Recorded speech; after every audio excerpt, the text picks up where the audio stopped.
अगं वहिनी, तू अजून तयार नाही झालीस? मला आता चौथ्यांदा पाठवले आईने तुला बोलवायला. मी जर आत्ता तुला माझ्याबरोबर घेऊन नाही ना गेले तर तुझं माहित नाही पण माझी पिटाई नक्कीच होईल. फक्त हे ब्लशर आणि लिपस्टिक लाव दे, मग झालं. बस 2 मिनिट. असं बोलून घरातली नवीन सुनबाई मानसी पुन्हा मेकअप सुरू करते. तिची नणंद सोमी तिच्याजवळ येऊन उभी राहते. अरे बाप रे वहिनी, तुझ्या पापण्या तर पडल्यात की. नाही ग सोमी, या खोट्या पापण्या आहेत. हे बघ, हा लॅश ग्लू वापरून त्या डोळ्यावर लावतात. कमालच आहे ही. आणि हे हे काय आहे वहिनी?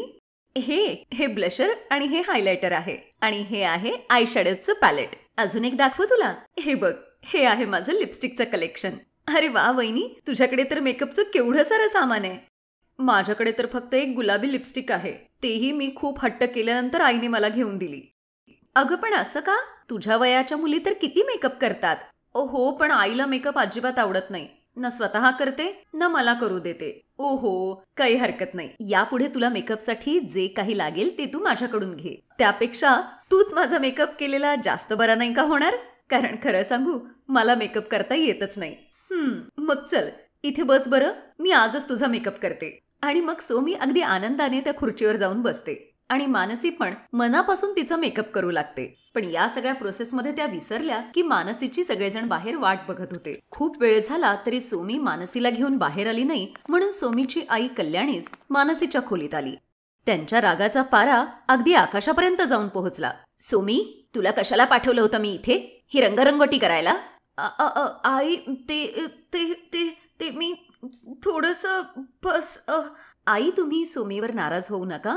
मीच हिला थांब म्हटलं होतं. मला वाटतं तुम्ही हिला नीट पाहिलं नाहीयेत. बघा ना, ही मेकअप मध्ये किती सुंदर दिसतीये. सुंदर, एक नंबरची भूत दिसतीये, बिलकुल तुझ्यासारखी. सोमी, जा आधी जाऊन तोंड धुवून ये आणि मग सगळ्यांना चहा नाश्ता दे. आपल्या आईचं बोलणं ऐकून सोमी नाराज झाली आणि चुपचाप तोंड धुवायला गेली. ती तिथून गेल्यानंतर कल्याणी मानसीला म्हणाली, खबरदार जर यापुढे माझ्या मुलीला तुझ्यासारखं बनवण्याचा प्रयत्न केलास तर. का आई, याच्यात काय वाईट आहे? एक गोष्ट असेल तर सांगेन ना. घरची कामं सोडून ही लाली लिपस्टिक लावण्यात बिझी राहील ती. मग झालाच म्हणायचा हिचा संसार. तुझं काय?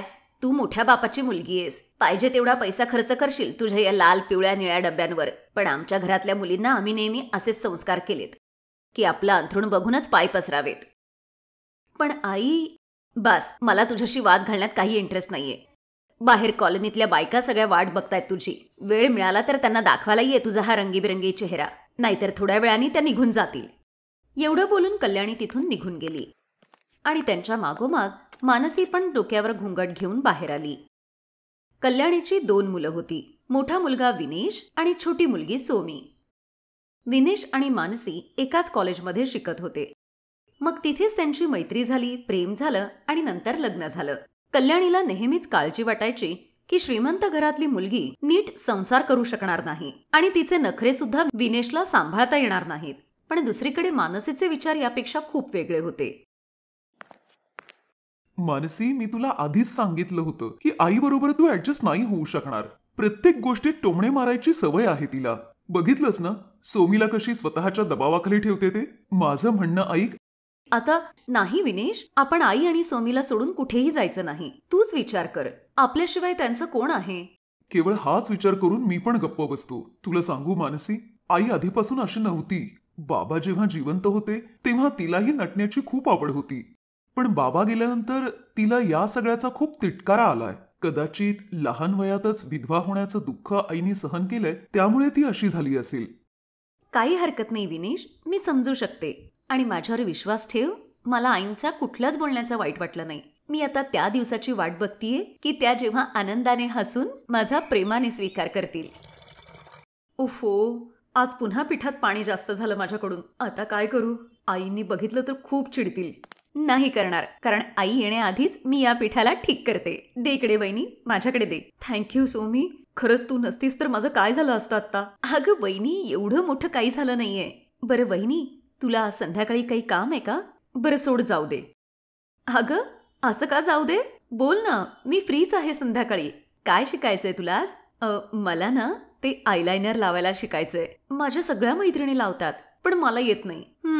मी तर शिकवेन, पण तुला त्याची रोज प्रॅक्टिस करावी लागेल, तरच तुझा हात सेट होईल. अच्छा, मग जाऊ दे. आज आई कीर्तनाला गेलीये म्हणून लावू शकत होते, पण रोज कशी लावणार? तू स्वतःला नाही लावू शकत, पण मला तर लावू शकते ना. म्हणजे काय वहिनी? म्हणजे असं नणंदबाई की रोज संध्याकाळी आई जेव्हा पूजापाठ करत असतील तेव्हा मी तुला फुल मेकअप शिकवीन, आणि रोज सकाळी जेव्हा आई मंदिरात जातील तेव्हा तू माझा मेकअप करत जा. यामुळे तुझी प्रॅक्टिस पण होईल आणि आईना कळणार पण नाही. मानसीचं बोलणं ऐकून सोमी खूप खुश झाली. आणि मग काही दिवसांनी, अगं विमला, तू माझ्या सोमीला पाहिलंस का कुठे? हो बघितलं की, तुझ्या मुलीला आणि तुझ्या सुनेला पण. चौकात ते ब्युटी पार्लर आहे ना, तिथेच जाताना बघितलंय मी दोघींना. वाईट वाटून नको घेऊस कल्याणी. जगातल्या सगळ्या सुना आपल्या नवीन संसारात रमतात, पण तुझ्या घरी तर उलटीच गंगा वाहतीये. जशी वहिनी आहे तशीच आता नणंद पण व्हायला लागलीये. कल्याणीसाठी आता एक एक क्षण जड जात होता. ती आज सोमी आणि मानसी दोघींवर भडकणार होती. आणि मग त्या दोघी घरी येताच, आल्या दोघी महाराणी. सोमी, आज तर मी तुला सोडणारच नाही, पण त्याआधी मला जरा हिच्याकडे बघू दे. काय ग, तुला सांगितलं होतं ना मी माझ्या मुलीपासून लांब राहा म्हणून, पण तू ऐकलं नाहीस. सांग मला, हिला का घेऊन गेली होतीस ब्युटी पार्लरमध्ये? तुझ्यासारखंच बनवायचंय तुला हिला? आई तू गप्प बस, तुला काही माहित नाहीये. तू गप्प बस, नाहीतर तुझं तंगड तोडून हातात देईन. तुझी हिंमत कशी झाली मला न विचारता हिच्या बरोबर जाण्याची? कारण तिचं जाणं गरजेचं होतं आई, तर सोमीच्या ऍडमिशनसाठी माझ्या बरोबर आल्या होत्या. ऍडमिशन? सोमीचं? मग मला का नाही सांगितलं या सगळ्याबद्दल? कारण तुला जर सांगितलं असतं तर तू सोमीला कधी पाठवलंच नसतंस. आई, मी आणि मानसीने सोमीला एका मोठ्या इन्स्टिट्यूटमधून ब्युटिशियनचा कोर्स करून देण्याचं ठरवलंय. नाही, काही गरज नाहीये पैसे फालतू वाया घालवण्याची. आणि हे सगळं करून काय करणार आहे सोमी? तुझ्या बायकोसारखी होणार. नाही आई, सोमी माझ्यासारखी नाही, माझ्यापेक्षा खूप चांगली होऊ शकते. हे बघा, मागच्या महिन्यात शहरात जी मेकअप कॉम्पिटिशन झाली होती त्याच्यात सोमी पहिली आलीये. मोठ्या मोठ्या मेकअप आर्टिस्टना हिने मागे पाडलंय, आणि तेही प्रोफेशनल मेकअप न शिकता हिने केलंय. मग सोमी आपल्या आईला म्हणाली, आई मी तुझ्यापासून हे सगळं लपवून केलं, त्यासाठी मला माफ कर. पण खरं तर हे आहे आई, मी वहिनीसारखं कधीच होऊ शकत नाही. कारण ती लाखात एक आहे.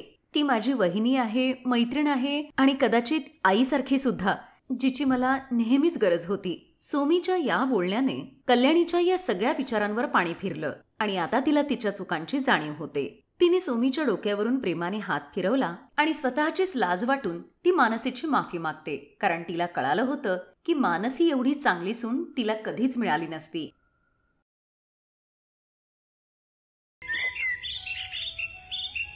उषा देवीच्या 2 सुना नीलम आणि कविता.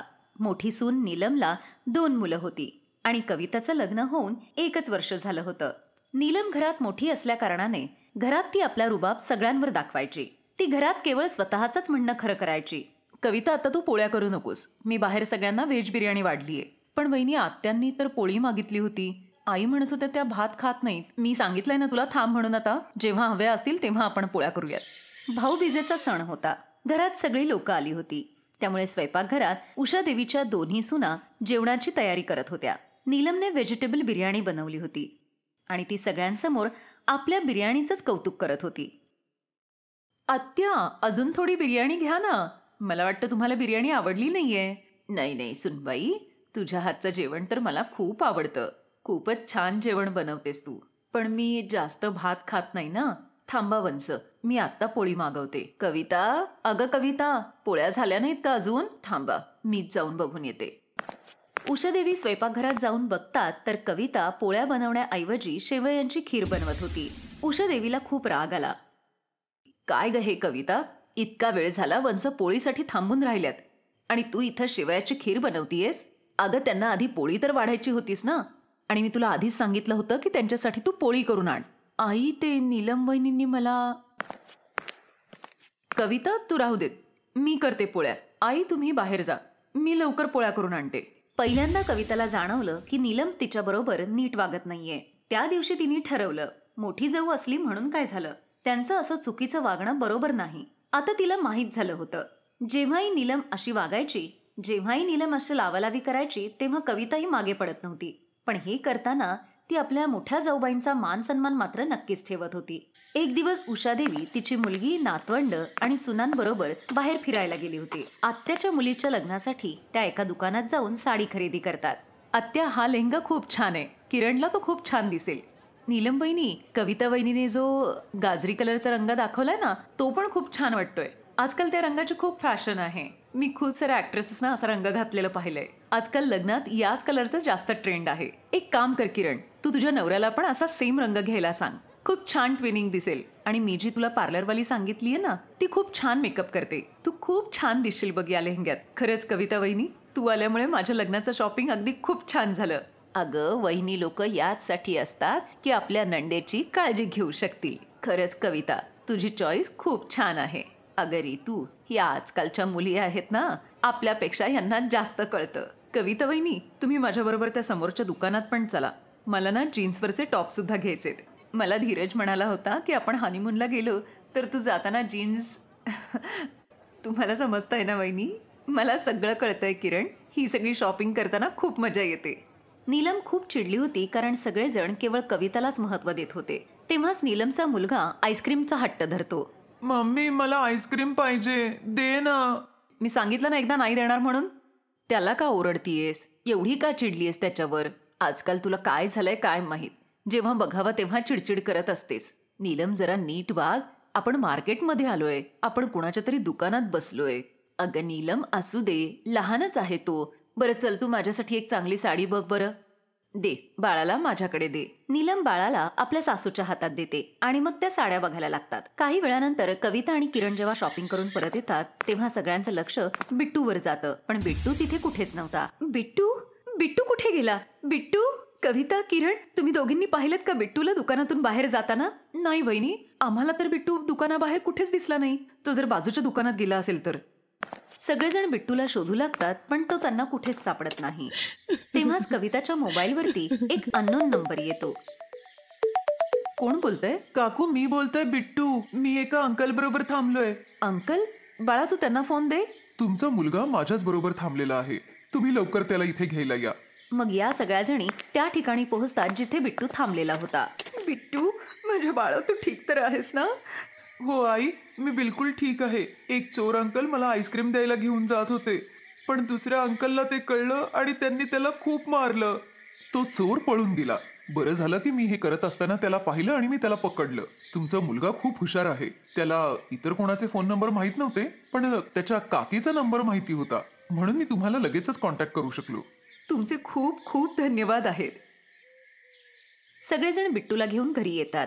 नीलमला सगळ्या गोष्टी समजतात. काही दिवसांपूर्वी किरण बिट्टूला घेऊन मोबाईल नंबर पाठ करवत होती आणि बिट्टूला याच्यात खूप मजा येत होती. बिट्टू कविताच्या फोनवरून सारखा तिचा नंबर डायल करत होता. खेळण्यात का असे ना, पण असंच करता करता त्याला त्याच्या काकीचा नंबर खूप चांगला लक्षात राहिला. हे काय करत बसलीयस कविता? त्याचं अभ्यासाचं वय आहे आणि तू त्याला मोबाईल शिकवत बसलीयस. चल बिट्टू. नीलमला सगळं आठवतं आणि तिला स्वतःची खूप लाज वाटते. तिच्या डोळ्यात अश्रू होते. आय एम सॉरी कविता, मला माफ कर. मी तुला नीट समजू शकले नाही. तू सगळ्यांची किती छान काळजी घेतेस. वहिनी, सगळ्यांची काळजी घेणं हे तर माझं कर्तव्य आहे आणि तुम्ही पण किती चांगले आहात. माझी किती काळजी घेता तुम्ही. मम्मी, भूक लागलीये. बरं, आता सगळेजण घरी येतील. तुम्ही दोघी लवकर स्वयंपाक करून घ्या. माझ्या या बिट्टूला पण खूप भूक लागलीये. वहिनी, मला असं वाटतं तुम्ही पटकन कुकर लावून घ्या आणि मी दुसऱ्या गॅसवर पोळ्या करते. मग आपण एकत्रच जेवायला बसूयात. आत्या, किरण, तुम्ही पण जेवण करूनच जा आता. हो हो सुनबाई, खूप जोराची भूक लागलीये. जाग नीलम, लवकर कुकर लावून घे तू. आणि कविता, तू पोळी बरोबर ते लाल मिरचीचं जे लोणचं घातलंयस ना, ते पण नक्की वाढ. ते खूपच छान झालंय लोणचं. हो हो सुनबाई, लवकर स्वयंपाक करा आता. नीलम वहिनी, या साडीवरती चप्पल छान दिसेल की सँडल? याच्यावर तर हीलवाली चप्पलच छान दिसेल. काहीही म्हणा, वहिनींच्या हातचा भात तर खूपच छान झाला होता. एक एक शीत मोकळं झालं होतं. वहिनी, मला पण असा भात शिकायचाय. तू मला शिकवशील ना असा मोकळा भात करायला? हो, मला पण शिकायचंय. मग असंच हसत खेळत गप्पा मारत या दोघी जावा आनंदाने राहू लागल्या. Best buddies. हॅलो मित्रांनो, हा व्हिडिओ पाहिल्याबद्दल धन्यवाद. जर तुम्हाला हा व्हिडिओ आवडला असेल तर कृपया लाईक, सबस्क्राईब आणि कमेंट नक्की करा. आणि हो, शेअर करायला पण विसरू नका. अजून असेच मजेदार व्हिडिओ पाहण्यासाठी खाली दिलेल्या घंटीला दाबा. बघत रहा बेस्ट बडी.